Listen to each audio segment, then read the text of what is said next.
morning, everyone. For some reason, I thought it was a good idea to chew on a Twizzler before I filmed this. So if you see something red in my teeth or in my mouth, please try and ignore it. I apologize.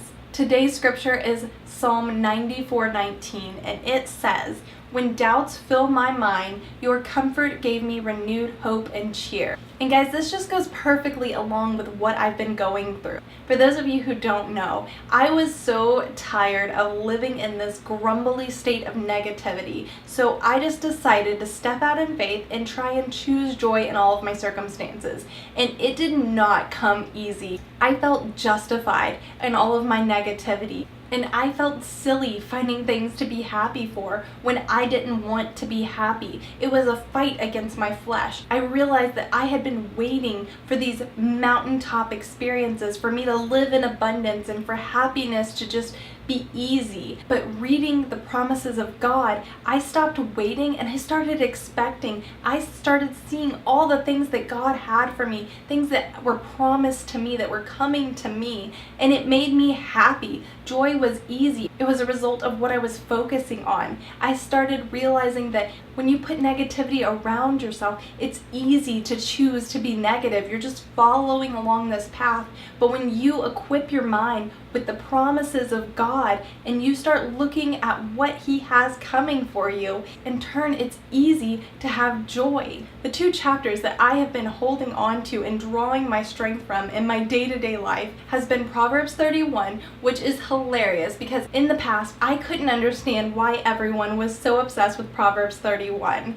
For me, she was like the Pinterest mom of the Bible. She had it all together, and there she was in my face showing me everything I wasn't accomplishing and making it look so effortless. But once I started changing my outlook and I took that negativity away, I could see that that is an example of God's promise to us as women after the fall of Adam and Eve. She seems so effortless because she isn't grumbly and negative, and that's what God has for us. So whenever I find myself overwhelmed, I remember that Proverbs 31 woman gets up early and she goes to bed late, and she lives in the abundance. She works hard and she reaps the blessings of that. And that gives me strength to remember that I reap the benefits of what I do. That if she could do it in those days without electricity and all of the conveniences that we have today, surely I can handle it. I can push through and I can be happy about it. And the other scripture I've been drawing strength from is Deuteronomy 28, 1-14. I have an amazing friend who texted me and said she had been verbally declaring those promises over her life.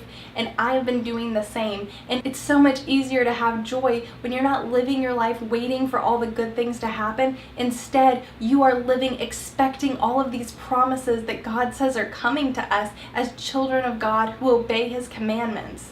So I just want to encourage all of you, if you haven't already tried it, give it a shot. It may seem silly, but let it impact you. I can be pretty sarcastic and negative, so I understand all of those thoughts of how silly it seems, but you don't even have to tell anyone you're doing it. Test it out and see what it can do in your life. You have nothing to lose, but so much to gain. I know that sounds so cheesy and so much like an infomercial, but I truly, truly mean it. But anyways, guys, remember tomorrow is the very first episode of Book Club Wednesday, where I will be going over the first 2 chapters of You Can, You Will. I will see you guys then.